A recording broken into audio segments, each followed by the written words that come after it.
Hi everybody, it is the 18th of June 2020 and rather interestingly a developer letter has come out about PUBG on console. So I thought we'd read through it together. I'll put the link in the description down below because I know, although I've probably been a little bit negative about PUBG in some of the last videos I've done, this game is still close to my heart and I am interested in getting back into it. And if they can make some changes like solo mode, which I think it might refer to this in ranked, then that may well encourage me. Anyway, let's read through it and see what it has to say. Hello survivors, welcome back to another dev update from the PUBG console team. We've gathered a few high priority topics that have been floating around the community, and today we'll be providing an update in these areas. Ranked mode. We introduced ranked mode in the 7.2 patch and we've been overwhelmed by the reception and the support.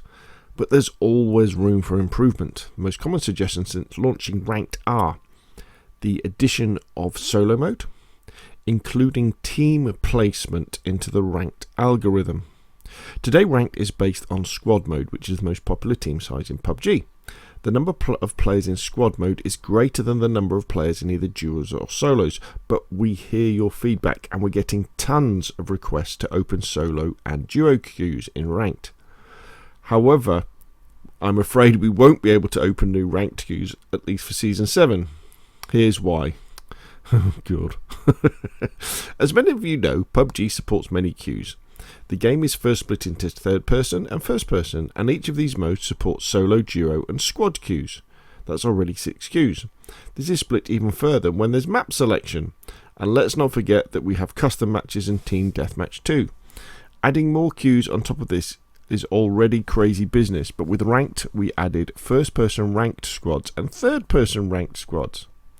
If we go ahead and add even more ranked queues, public matches will most likely end up having worse matchmaking conditions such as longer wait times and disproportionate amount of bots. What's important for the dev team right now is to continue monitoring matchmaking data to see if we can open new queues without hurting existing ones, or even close down less popular queues to make other queues healthier. More on this below. Also, opening modes mid-season can cause issues with progression. Players playing on new queues will have less time to accrue RP. That's ranking points, isn't it? We could, of course, just open up new queues and pour ranking points from all the queues into one big pool. But would this be fair? For example, getting into the top 10 in solos and in squads can be totally different experiences. And if we count in leaderboards, it might not be fair to say that one player is better than another when they've been playing a different mix of queues. Well, you didn't care about that when it was based on gameplay. Just playing games. Opening more ranked queues is a very active topic of discussion within the dev team. If we do open more queues, it will be for Season 8 at the earliest. But again, this is something we need to be really careful about doing. Oh dear. How disappointing. No first person ranked for me, so if I want to go back to PUBG, I'll be paying bots. I don't know, crazy.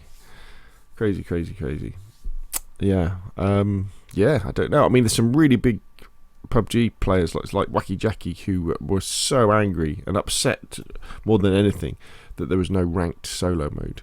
Because why not just have ranked solo, ranked squads? Leave duos out. I know lots of people play duos, but you can play duo in squads, can't you? And then on console, just have it as third person. Forget first person. Just have it as third person, or just have it as first person, one or the other, but get rid of that queue. Yeah, and then in the main game, as I've said before, you want to squash everybody. I think into try and put everybody together in terms of maps. So just have everybody on Erangel. That's the thing for me. Everybody goes onto Erangel. And then maybe you have a featured map that changes every week, which can be Sandhawk, Vikendi, Karakin, Miramar. But everybody goes into Erangel because I'm pretty sure we all kind of agree that Erangel is a good map and we all enjoy playing Erangel. Whereas there's quite a few people have maps they definitely don't want to play very often, i.e. Sandhawk or Vikendi or Miramar or even Karakin as well. People don't want to play them. Moving on, anti-cheat. First, radar hacks. Radar hacks have been a huge thorn in the side for us for a long time. I'm glad a professional's writing this. And with Ranked, combating cheaters became even more important. We're happy to announce that with update 7.3 coming in June 2020, we'll be introducing packet encryption.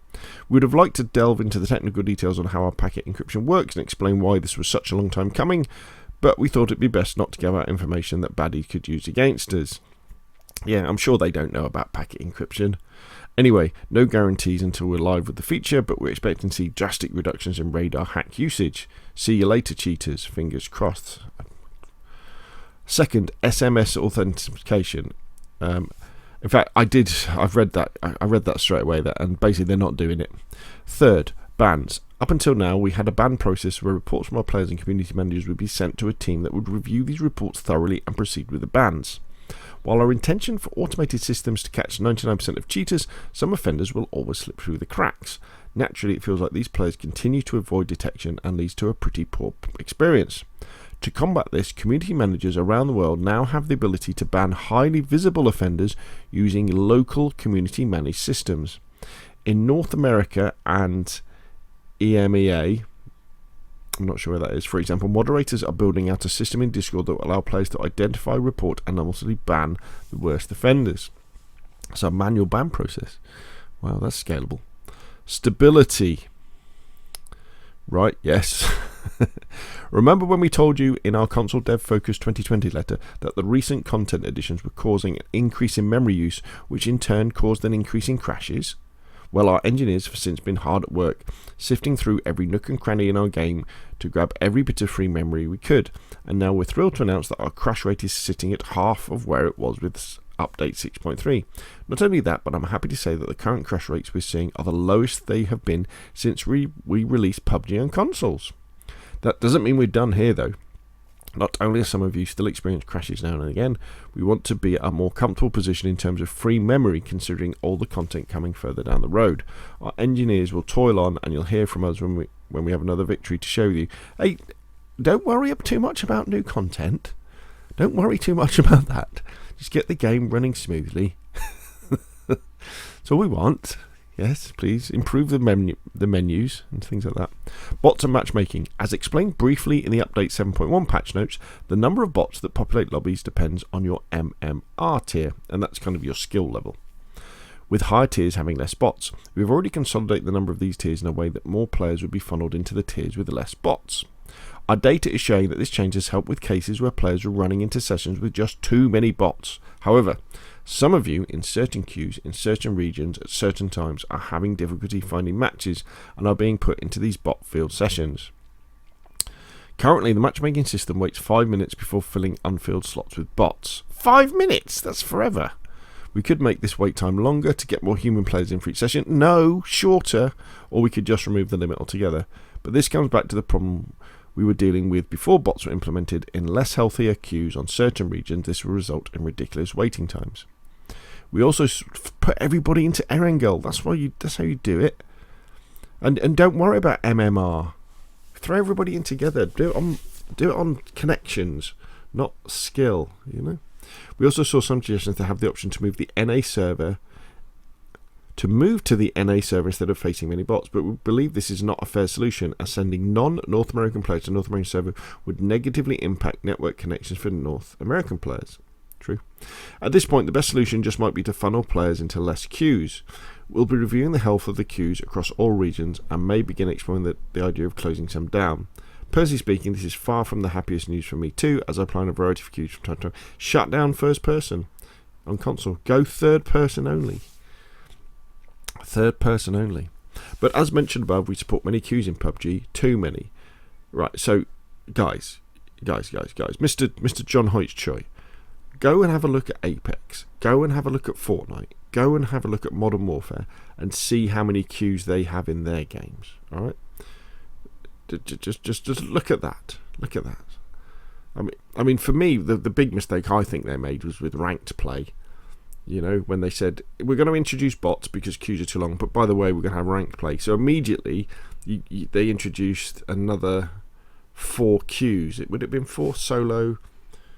sorry, another 2 queues, and lots of people who were playing casually, who didn't like the idea of bots, went into ranked mode, and I bet a lot of them have come up against sweaty players and are like, actually, I don't really like this anymore. This is too much hard work. And where's the motor gliders? We have steadily been adding more queues over the years and now support the most amount of queues in any Battle Royale game, a genre that sometimes requires over 100 players per match. Reducing the number of queues might be a bullet we have to bite to not only prevent matches where players are playing against too many bots, that was not our intention in the first place, but also to future-proof the game and ensure a healthier matchmaking experience overall for everyone. Nothing has been decided yet regarding closing down queues, but we know how important this is for everyone, and we'll do our best to deliver more news on this as soon as we can. Thanks for taking the time to read this update, and we look forward to hearing your thoughts on the details we shared in this letter. Thanks, John Hoyt Choi, Console Lead Project Manager. Well, thank you for that update, June. Very good. Thank you for the info, but you know what you need to do. Put everybody together. We all play Miramar. We all play Erangel. Get rid of first person, and yeah, let's do it that way. Let's have some fun with PUBG. Anyway, there we go. So that is the June console update letter. I'll put a link in the description down below. Thank you very much for watching. What do you think? And of course, I'll see you again soon.